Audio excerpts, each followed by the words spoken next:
मैं अंतिम वक्ता हूं, तो पक्ष और विपक्ष से भी मैं उम्मीद करता हूं कि दोनों थोड़ी देर और समय लेकर सुनेंगे। साहब, जब बजट पेश हो रहा था तब हम लोग नए सदस्य भी हैं और कम उम्र के भी हैं, बड़ी उम्मीद के साथ में इस बजट के लिए आए थे। लेकिन जब बजट पूरा सुना ध्यान से, दरियावद विधानसभा का जिक्र तक नहीं हो रहा था, तब काफी मन व्याकुल था। फिर सोचा कि किरदार तो बदलते गए लेकिन नाटक वही पुराना चल रहा है।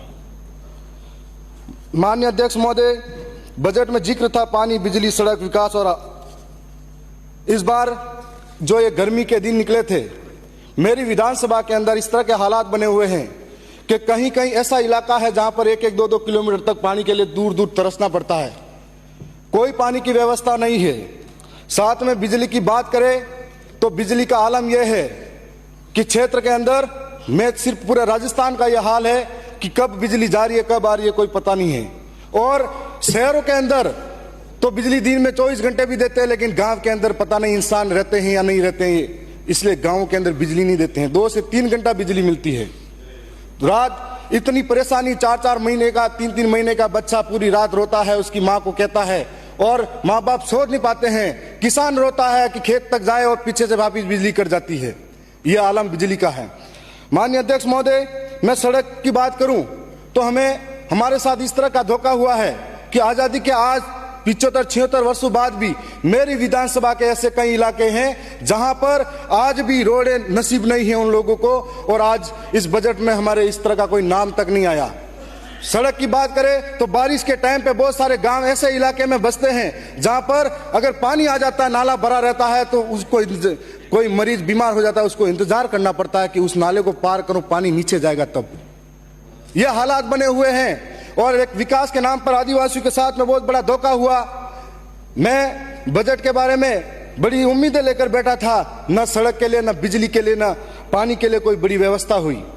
साथ में मैं कहना चाहूंगा कि माननीय शिक्षा मंत्री जी, ये बहुत बड़ा जिम्मेदारी वाला पद होता है, और उन्होंने बड़े शान से ये कहा कि आदिवासी इनके बाप की औलाद है कि नहीं, इनके डीएनए की जांच करनी चाहिए।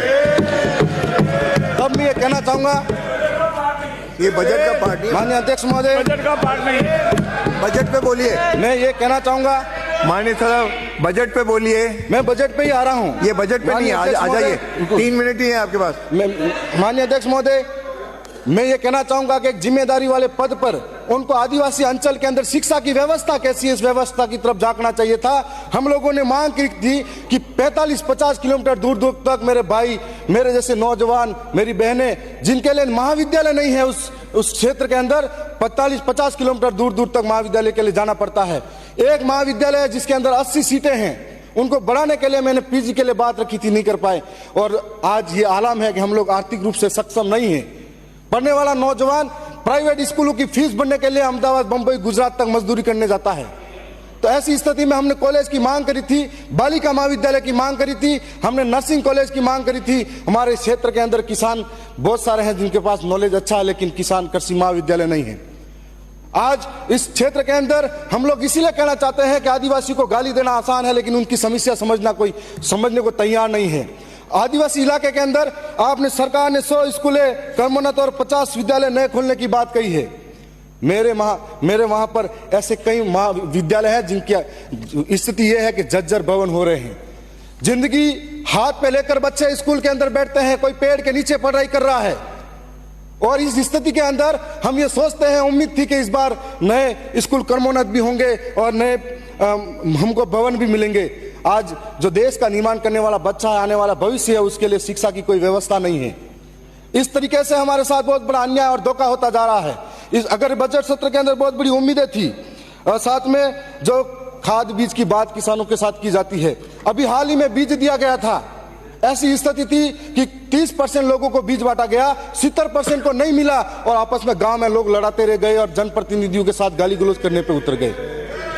हर साल किसानों के साथ में कालाबाजारी होती है खाद के नाम पर, और हर साल खाद के नाम पर कालाबाजारी के अंदर ये जो कंपनियां हैं, इन कंपनियों के मार्फत से किसानों को जो नहीं चाहिए वो भी जबरन थोपा जाता है। साथ साथ में इस तरीके की कंपनियों पे भी कार्रवाई होनी चाहिए।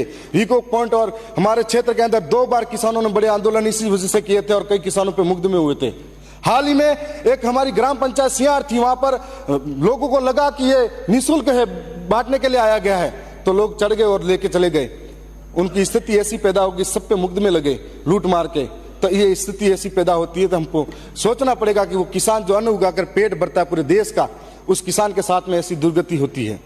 माननीय अध्यक्ष महोदय, ट्राइबल क्षेत्र के अंदर हम अगर शिक्षा की फिर भी बात करें तो हमारे इलाके के अंदर जो 12वीं 11वीं कक्षाएं हैं उनके अंदर व्याख्याताओं की कमी है, कोई पढ़ाने वाला नहीं है।